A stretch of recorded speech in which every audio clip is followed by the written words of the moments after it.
Selamat pagi, sidang Jemaat yang dikasihi Tuhan. Pada pagi hari ini kembali lagi kita dalam program Villa Melati Mas Menyapa. Sebelum kita melakukan aktivitas kita, marilah kita merenungkan kebenaran firman Tuhan, supaya setiap pekerjaan aktivitas kita, Tuhan yang menyertai bahkan memberkatinya. Renungan kebenaran firman Tuhan saya ambil pada pagi hari ini dari Injil Lukas pasal yang ke-21, ayat yang ke-16 sampai ke-19. Begini kebenaran firman Tuhan.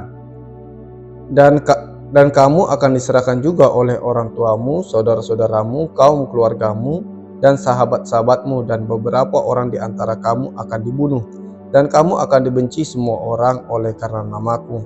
Tetapi tidak sehelai pun dari rambut kepalamu akan hilang. Kalau kamu tetap bertahan, kamu akan memperoleh hidupmu. Kebenaran firman Tuhan ini saya berikan tema, yaitu kemuliaan setelah penderitaan. Kita telah baca dalam ayat 16 dikatakan bahwa orang tua kita, kerabat kita, keluarga kita, sahabat kita akan menyerahkan kita, bahkan akan meninggalkan kita supaya kita menerima penderitaan. Bahkan dikatakan di antara kita akan ada yang terbunuh. Dalam ayat 17 dikatakan, dan kamu akan dibenci semua orang oleh karena namaku. Ya, dan kita akan dibenci semua orang karena nama Tuhan Yesus. Ya, semua orang ini adalah orang-orang yang tidak suka kepada Tuhan Yesus, ya, yang tidak mengakui Tuhan Yesus sebagai Sang Juru Selamat. Kita sebagai orang percaya, orang yang percaya bahwa hanya Yesus Kristus satu-satunya Sang Juru Selamat, maka kita akan dibenci oleh orang-orang dunia ini. Orang yang hidup sesuai keinginan dunia ini akan membenci kita. Maka dari itu kita akan menerima penderitaan ini karena nama Tuhan. Tetapi firman Tuhan katakan dalam ayat ke-18, bahkan sehelai rambut pun dari kepala kita itu tidak akan hilang dari kita. Yang artinya apapun yang akan menjadi milik kita itu tidak akan hilang dari kehidupan kita. Jika kita melakukan, dalam ayat 19 dikatakan, kalau kamu tetap bertahan, kamu akan memperoleh hidupmu. Ya, jika kita bertahan dalam kemuliaan Tuhan, kita bertahan mengerjakan keselamatan yang Tuhan berikan dalam kehidupan kita, maka kita akan memperoleh kemuliaan yang Tuhan berikan dalam kehidupan kita. Dalam Kolose pasal yang pertama ayat ke-24 dikatakan,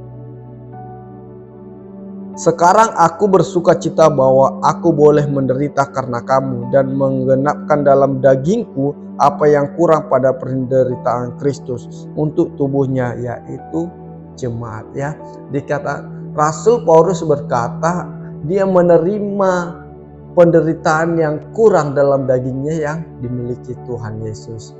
Itu semua demi jemaat.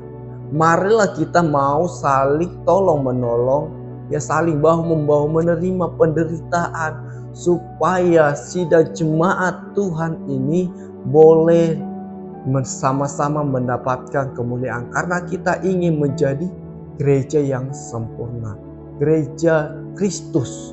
Ya, dalam Galatia pasal yang ke-6 ayat yang kedua dikatakan, bertolong-tolonglah menanggung bebanmu, demikianlah kamu memenuhi hukum Kristus. Ya, hukum Kristus adalah bertolong-tolonglah, sama-sama memikul beban dalam sidang jemaat. Itu adalah hukum Kristus. Ya, dalam Yakobus juga dikatakan, Yakobus pasal yang pertama yang ke-12 dikatakan, berbahagialah orang yang bertahan dalam percobaan, sebab apabila ia sudah tahan uji, ia akan menerima mahkota kehidupan yang dijanjikan Allah kepada barang siapa yang mengasihi dia. Ya, kita akan tahan uji ketika kita saling tolong menolong, saling menanggung beban, saling menerima sependeritaan, satu sukacita kita di dalam sidang jemaat. Maka firman Tuhan katakan, mahkota kemuliaan akan diberikan kepada kita. Kita akan sama-sama menerima mahkota kemuliaan yang Tuhan berikan, yaitu kekekalan di dalam surga.